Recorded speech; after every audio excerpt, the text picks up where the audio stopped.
Good morning, everybody. Today's just going to be an update, and it is, I'll post it this morning sometime. Today is, well, we're in October 2019.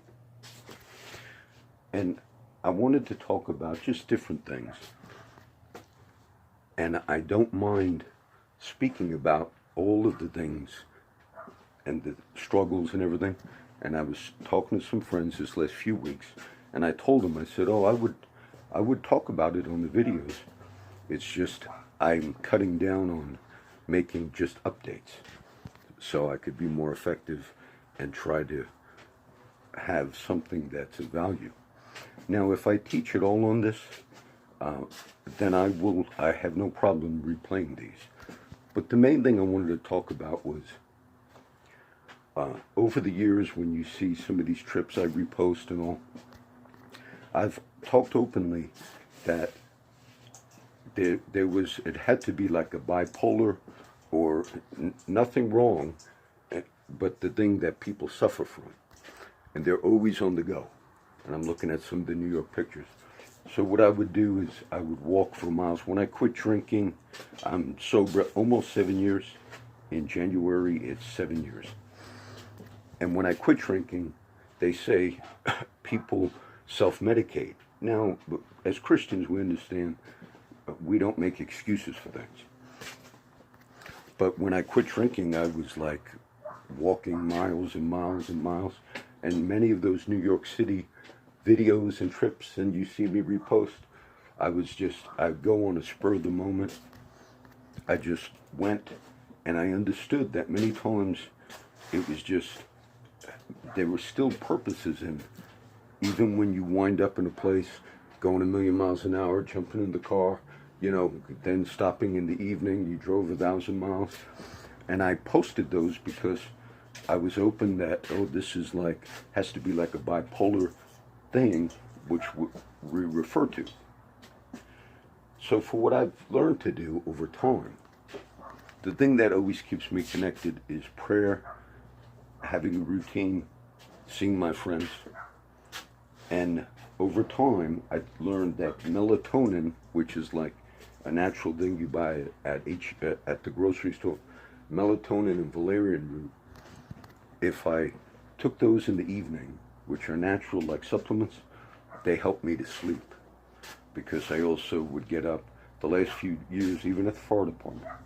Sometimes I would lay down like at 9 o'clock, and then I'd even get up, at midnight. And then one of my friends said, "You're getting up already, John?" I said, "I can't sleep." So I'd say the last 5 years when I worked at the fire department, you could see that there was something wrong in that area, because I would isolate, and but I had my routine all the time. So me looking at some of those things over the years, I realized, that's what that must be. That's what they diagnose as either a PTSD or a bipolar. Now, I managed through those natural things to rest, to sleep. I would take like a cup of NyQuil and then a few melatonin, a few valerian roots. And then it took time. And in the beginning, it was, I'm sure you would describe it as like nervous breakdown stage that I was in for a long time. Always, just living that way. I'm in the VA system, the veteran system. I used to be in the Navy, so surprisingly I was approved to be in the VA, and I didn't think I would be able to utilize it. So I'm very grateful for the VA. And this last year, when I went to the VA, I explained everything I explained to you. I said, maybe it's better if I just get a medication that you could prescribe, as opposed to me buying all of these valerian roots and everything. So they tried one for PTSD. I forget the name of it, but I didn't feel right at all on it. And then they gave me one called risperidone, or Risperidol. And it was like a half a tablet every night. And the first day, it's supposed to take a few weeks to get into your system. The first day, the way I could describe it is I felt normal, like not on the go. That's how it felt. So I took it now. I can't remember now if it's been a few months, but I took it as prescribed, a half a tablet a night. And I honestly told the VA, I said, this seems like, however they figure out what people need and they diagnose things. But I was always, and I believe as a Christian, God heals us. But I was also leery about, are these going to be long-term things? So after taking it for a while, and I Googled it, and it tells people, don't get off of it, don't stop. The withdrawals from that, even if you didn't have hallucinations or whatever before, you'll begin having them through this. And so anything you Google about getting off of that medication, it just says don't do it, which made me leery in the sense that I didn't want to have to be dependent. Like if I went to New Jersey when my dad passed away, I wouldn't have had the medications. I figured I'll just order them and they'll be at the house when I get back. But I did not realize, it's been maybe 2 weeks that I stopped taking it. And it feels the same sense of all of that, whatever we called it, came back 100 worse. And it didn't make me want to run back to take it again. I ran out of it, basically. It's a good thing I did this ahead of time, because every night I'm supposed to take a half of one, as opposed to all my other medication, the things I mentioned.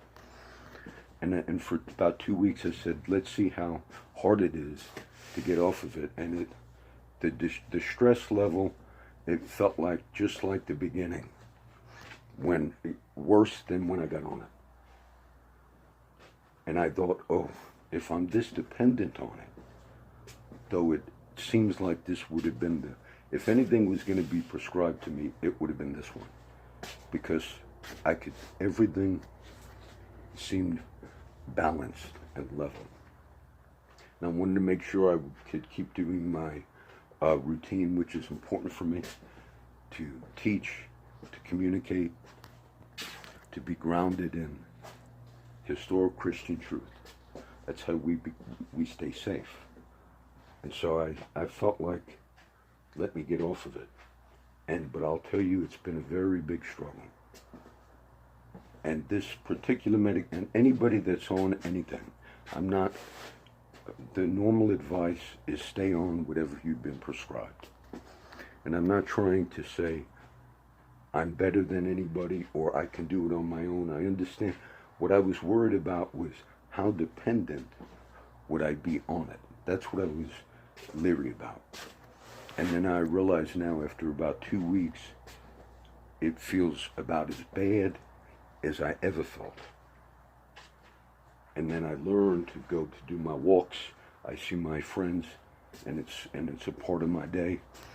But it's been as worse as it ever was to try to level off now. And I think where we are at as Christians, yesterday I texted all my family, and I have 4 beautiful daughters, and I just said, I love you, and I normally don't do those things. And when you don't feel well, you reevaluate things. There was a couple of cases I don't talk about. Tragically, there was like a double homicide out on the island where we live, and I read the news every day. But then there was some other things where deputies got in trouble, and they're gonna be charged with changing reports. The Oasis County deputies work for the sheriff's office and other things of that nature that had been in the media. And I remember telling one of my friends, I said, I made some videos a few years ago. I said, even I felt like some of when they get in trouble, I said, maybe they shouldn't throw the book at them. That's what I was telling my friend. Maybe it would be better to allow some of them to just resign or whatever. My friend was like, no, let them pay. Let them pay. And we had another friend that is doing some jail time right now. Whether or not she's going to have to do a lot of prison time is dependent upon the outcome of her case. And I also told some of the other friends, wish for that person what you would really want for you. Would you want the worst to happen to you if you were in that circumstance? So want the best for them. Do unto others, and think about that in the same way you would think about yourself. And so it causes you when you don't feel well. And this type of struggle now for the last couple of weeks, I'm grateful that I started getting off of it when I did, because each evening when I did not take that particular half a pill, I saved it in an empty pill bottle to keep track of how many days, I'd be off of it. And so I finished the bottle, and I did reorder it again. You call the number, and it was just in case, to keep up the system until I go see, the next time I go see a doctor. And it never came, that medication. And I thought, imagine if I didn't realize on my own, and then something like that happened. But it causes it. So the last few weeks there's been much more of like just a feeling of desperation, just a feeling of, which I had all that in the beginning, this whole process, and then it all came back again. And so what happens, I think it's good maybe to just talk to people that you begin dreading the day, because you're not going to feel well. And you try to sleep at night, and then the next day. Now, I quote the scriptures, and I believe in healing. And when I am with my friends, and maybe just sharing a few things and talking, it fills my day. After I retired from the fire department, I don't think I would have been able to just spend my days like at the house retired. I was talking to one of my friends recently. I said, a lot of cops and firemen, when they retire, sometimes they don't live long. It's because their routine of their job and what they do, all of a sudden, when your system loses that routine you kept for so many years, you feel like, and so to me, teaching, doing the outreach as best as we can, being involved, I'm engaged, I'm uploading videos to various sites.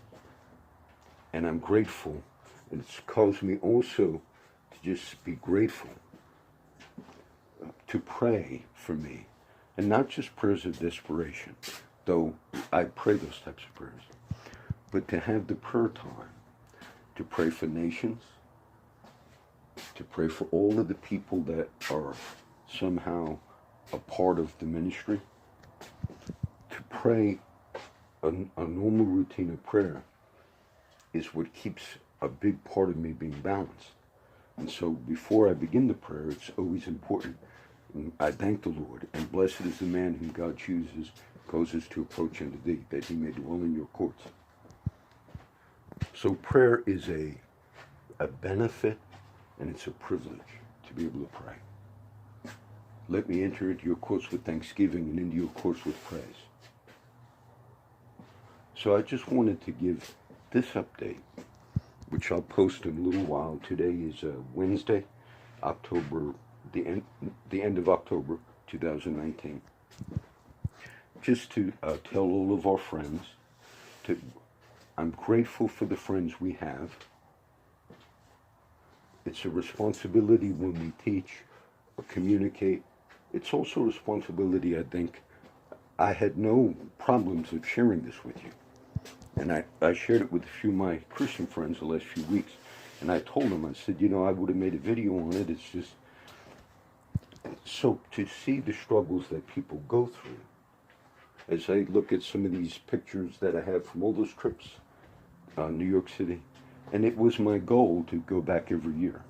And for various reasons, and now, if I had, I still would have done the walked through New York City, walked over the George Washington Bridge, all the things I did when I go back, but I could not ever sit still. And it's interesting, because a lot of the friends that you'll see on some of those videos when I repost them, when I first went back, 2013, 14, 13, I think, I was there for 3 months. And I was staying at my old house where I grew up, where my mom still lives. But I had to go out, and I'd be out early. I'd be in the city. I'd catch the bus, go to New York City, walk around. And it was so wonderful to meet, like, different friends up there. And some of them were like, what is this guy about? They thought I was like a narc or an undercover cop because this new. And I told them, well, I do ministry. But yeah, I became friends with them over time. And maybe everything is not done exactly right. I don't use or anything when I'm on the streets or off the streets. I, don't. But it's just to be with people that, and I remember I even had a picture that I printed. It's like these pictures of New York trips. And I saw it last night or this morning. It was a picture of me. I just took a picture from my camera phone and had them printed when I got back to Texas years ago. And it was me sitting at the Hudson, a little lake, right in my hometown of North Bergen, New Jersey. And it was just sitting at the lake one day after I started meeting some more friends that were on the streets. Some homeless, some not, but all struggling with addiction. And I remember that day, I think it was a retired cop, not the one Danny who you saw, but another one. His name I think was John, but he was alcoholic.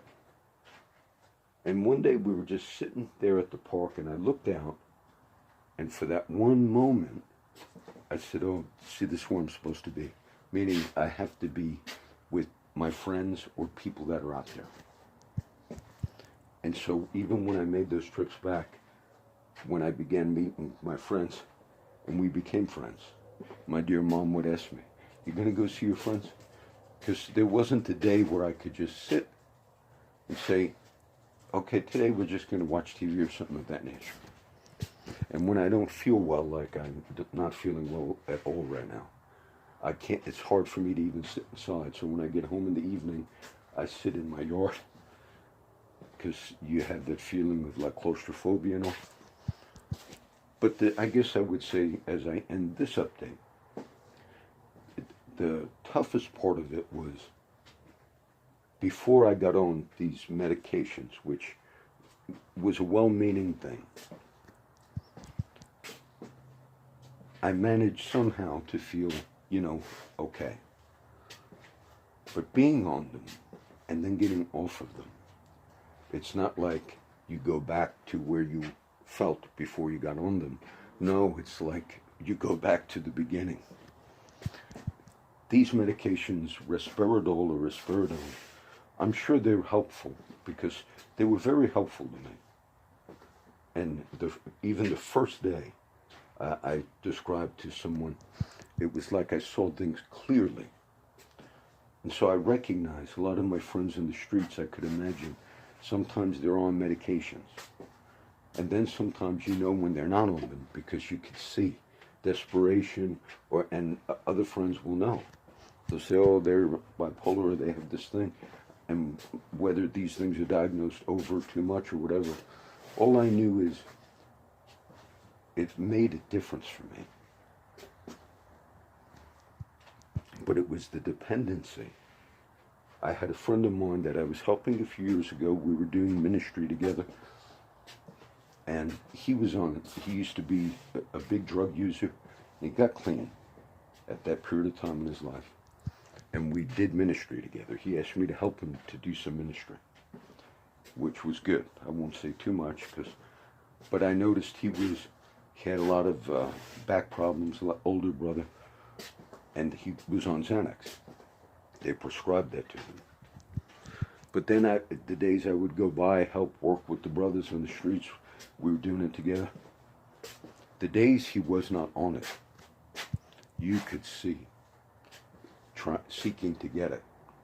Meaning if doctors didn't re-prescribe it over time, there was big issues in our country about the prescribing of these types of medications. And then there was desperation that people try to find it on the street if they can't get, prescriptions. And I understand also that people abuse these types of things. Now, this was important for me to just share as a real-time important update. And to just, for all of us to understand that it's only by God's grace that we accomplish anything in life. It's only by God's grace. And as I have my routine, and I just think at times, this is the routine I felt the Lord has given us. I always felt that in the early days that we were going to broadcast, which then we did like radio and all. And we live in a wonderful day where through these devices that you see us do, I want to thank the friends that sometimes I understand there'll be things that are controversial. I'm going through when I repost a lot of my videos that I made over these years. I realize maybe the views of everybody is not going to be the same. There are things that are negotiable, we say, like different views of the end times, but there are things that are non-negotiable, like the resurrection, the bodily resurrection of Jesus Christ from the dead. And I got on a site once with some scholars, and it was a good site, but that came like some were denying. And I just made a post. I said, well, in 1 Corinthians 15, it's very clear that's not negotiable. We, the church, the creeds are good. And Jesus Christ rose again on the third day in fulfillment in accordance with the scriptures. He will come again in glory to judge living and the dead. His kingdom will have no end. So I want to make sure also for all of our friends that if there are unique things that, God will give you an insight into a particular scripture, but your faith is not based on a particular style or type of, it's on historic Christian truth. We contend for the faith which was once delivered unto the saints. I could teach, but I just wanted this to be the update for today. So I'd ask for you all to pray for me. I regularly pray for all of you. I hope that all of you get a benefit in some way. I also try to think of any leaders, pastors, teachers, others that might be, benefiting from any of the teaching we do, and to be grateful for people. I understand that sometimes in ministry motives can be, I'm reposting a book I wrote many years ago. It's just a simple little booklet I wrote. But I'm trying to mix what we post on a text post 3 times a week. And it's just challenges that Christians seen about how we view ministry, how it's developed, how Christianity has developed over 2,000 years. And the benefit when I read church history, there are wonderful Christian brothers in other different denominations and groups that are a great benefit to us, who hold to the historic Christian faith, but they have different views and different things.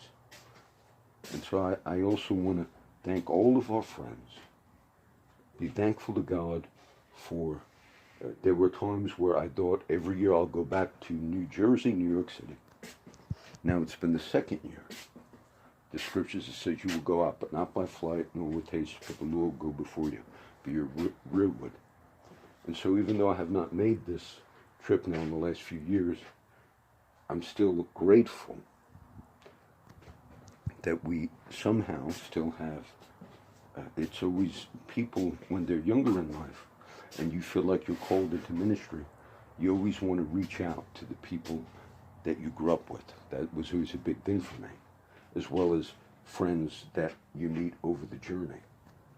And so in my prayer time, I pray particularly as well for all of our friends in New Jersey, New York City, and thankful to God. And I see a lot of my pictures of these trips, just being thankful to God. And just a reminder, so I just texted all my kids yesterday, and even my wife, which I don't normally text. And I said, I love you all. I hope you have a wonderful day today. And my wife, I'm sure, tells the kids, Dad, he stopped taking his medicine And I want to make that extra note. I'm not saying that everyone should do it this way, and I still was not sure if I would stay off of it until I realized it should have come yesterday. Like the new bottle, they give you maybe, I don't know, a month's supply. You cut the tablet in half, and all of a sudden it didn't come. And you called an automated number, and I thought I would hate to be in the situation that, like some of my friends were in, when they couldn't get whatever they were on. They happened to be on Xanax. This is a different thing. It balances. I read about resveratrol, risperidone. They're actually the second generation antipsychotic drugs. But it works with the chemicals of your brain. And science and medicine are a wonderful thing. God heals us. But it rebalances the serotonin and the dopamine in the brain. And so when you get off it, I'm assuming it's very difficult then, because it's messed with your brain itself. And people that had struggled with anxiety and all these things I talked about, you can deal with a physical, like feeling bad, or a pain in your body or your back or something. But when it's inside the brain now, having to rebalance, that's what made me feel like about as bad as I have ever felt. And in the beginning of this journey of getting sober, and then realizing, walking miles every day, going all the time, recognizing, oh, this is something that, science has learned to create medications to help. And oftentimes I read people go for many years before they get the right thing. So as of now, I'm in that stage of just trying to level off. And I don't want to, we bless the Lord at all times, His praise continuing in our mouth. And I don't want to have, like each day, this is the struggle that people have. So each day you begin to, you dread the day. And you have a routine, and I'm grateful for the routine. And if it wasn't for meeting my friends, whether it was in New Jersey, when I went up there, all those trips, if it wasn't just to be in the New York City area, but it was to be out with people. And if it wasn't for that, then I would have a much more difficult time. And then you sow seeds over time. I had a few friends of mine that didn't do any videos, but sometimes people steal from each other and all. They know what's wrong. And I thought, let me just quote some scriptures to my friend, because he was upset at someone. So he took something out of their camp, and he told me. I just gave him a few scriptures. I said, we're not supposed to get even, brother. And it's better to. Sure enough, he told me later, he said, John, I gave it back to the person I took it from. And he told the person, because John told me we're not supposed to do that. And I thought that was so simple. And it was just a little effort for me to say, let me just, I know they know the difference, but sometimes when we just talk to people and explain it a little better. So today is just the first update that I've done in a long time. I'm actually uploading videos right now. Oh, I just saw a problem there. And I just want to bless everybody today, okay? I do ask that y'all would pray for me as I do for you guys. And I hope you benefit, okay? The goal is for you to benefit. If there are things that, I teach, sometimes I think, maybe people might be upset in a certain teaching and all, because it's hard when you have just a whole different family of various people which could come from all types of backgrounds. And so when you deal with mercy with one another, when you deal with mercy with each other, recognize God working in people, and the important thing is to love, to speak the truth in love. Okay? All right, that's going to be the update. Father, I pray a blessing on everyone that gets to see this first update we've done in a long time. I ask for you to lead us throughout this day, that all of us would walk in our purpose, that those others that struggle, a lot of my friends in the streets, on a daily thing, and when they don't get their meds, maybe for different reasons, maybe because they were on the street, and then to identify how hard it is. Many of us see those people and we just think, oh, they're not on their meds, which might be true, but it's so much of a struggle. It even makes them worse than in the beginning when they get off of these meds. So let us deal with grace. Just be with us each day. We ask it in Jesus' name. Amen.